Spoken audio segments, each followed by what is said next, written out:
Savanna अपने पति से बोलती है कि आज आप शक्तिवर्धक दवा लेकर आना और ज़्यादा मात्रा में लेके आना। इस बात पर सवाना का पति आबिद अली बहुत खुश हो जाता है। उसके मन में बहुत से सपने घूमने लगते हैं। आबिद अली दवा की दुकान पर जाता है और दवा खाने वाले से शक्तिवर्धक दवा मांगता है। दवा खाने वाले उसे एक पत्ता निकाल कर दे देता है, पर आबिद अली बोलता है कि मुझे 8 पत्ते चाहिए। इस पर दवा खाने वाला मुस्कुराता है और 8 पत्ते दे देता है। आबिद अली भी मुस्कुराता है और दवा लेकर घर आ जाता है। आबिद अली दवा खाकर सवाना और आबिद अली अपने कमरे में चले जाते हैं। सुबह होती है तो सवाना की नींद खुलती है और वह आबिद अली को जगाती है, पर आबिद अली नहीं जगता।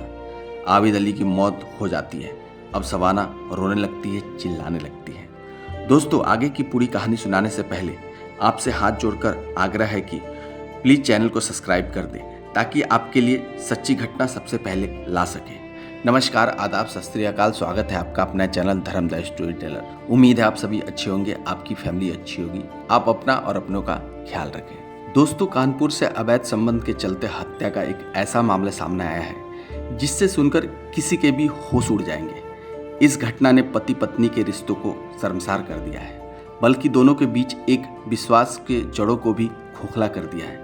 दोस्तों, सवाना जो एक बहुत ही खूबसूरत महिला है जिसकी शादी कानपुर के आबिद अली से होती है। शादी के बाद आबिद अली कानपुर बिट्ठूर स्थित ध्रुव नगर में एक मकान खरीदता है और अपनी पत्नी सवाना के साथ शादी के बाद उसी घर में आता है। आबिद पेशे से झूला लगाने का काम करता है। चूंकि आबिद अली को झूला लगाने के लिए कई दिनों तक घर से बाहर रहना पड़ता है, तो आबिद ने जो घर लिया था वह सवाना के मायके के आसपास ही था, जिससे कि वह घर पर ना हो तो उसे कोई चिंता ना हो। दोनों की लाइफ खुशहाल चल रही थी।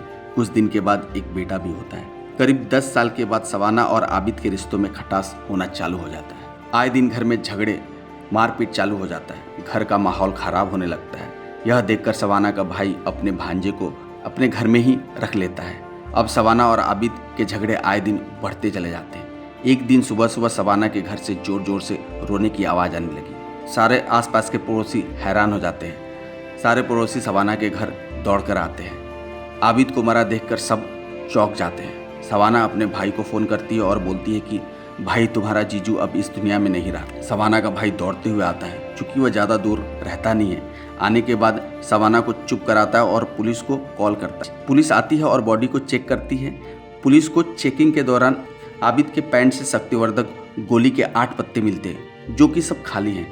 पुलिस सवाना से पूछती है कि क्या यह शक्तिवर्धक गोली खाते थे। सवाना ने बोला, हाँ सर।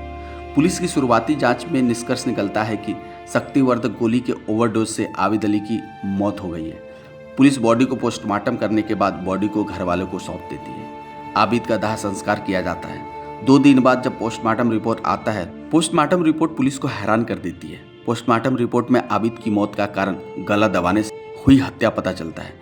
पुलिस वाले आबिद के साले को पुलिस चौकी बुलाते हैं और उससे बताते हैं कि आबिद की हत्या गला दबाने से हुई है। यह सुनकर सवाना का भाई दंग रह जाता है। वो पुलिस को बोलता है कि सर, मेरे बहन और जीजा में आए दिन झगड़ा होता रहता था, कहीं मेरी बहन ने कत्ल तो नहीं किया है। पुलिस सवाना को पुलिस चौकी बुलाती है और उससे पूछताछ करती है, पर सवाना साफ साफ इनकार कर देती है। पुलिस सवाना के मोबाइल डाटा को निकालती है, जिससे पता चलता है कि सवाना रेहान नामक व्यक्ति से बहुत समय से बात कर रही है। पुलिस रेहान को पकड़ कर लाती है और सवाना और रेहान से सख्ती तरीके से पूछताछ करती है। इस पर रेहान पूरी कहानी बताता है। रेहान ने बताया कि सवाना से दोस्ती 1 साल पहले फेसबुक पर हुई थी। रेहान ने बताया कि दोस्ती और बातचीत का सिलसिला जब बढ़ गया तो सवाना ने रेहान को घर पर बुलाया। रेहान की उम्र मात्र 20 साल थी और सवाना की उम्र 40 साल। फिर भी रेहान सवाना के प्यार में पागल हो गया था।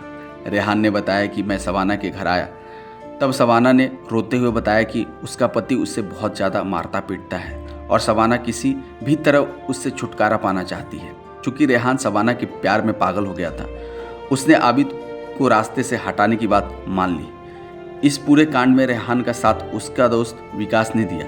रेहान ने बताया कि विकास बहुत ही गरीब है, हम दोनों ऑटो चलाते हैं। जब मैंने विकास से बोला कि एक काम है, 20,000 रुपया मिलेगा, तो विकास को पैसे की ज़रूरत थी। वह यह बात मान गया। रेहान और विकास आबिद की हत्या करने के लिए सवाना के घर आ जाते हैं। सवाना ने अपने घर का दरवाज़ा खुला छोड़ा था।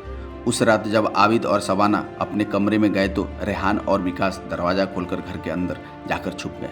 जैसे रात हुई, जब आबिद गहरी नींद में था, दोनों रूम के अंदर आ गए। सवाना आबिद के सीने पर बैठकर दोनों हाथों को दबा दिया। रेहान ने दोनों पैर पकड़ा।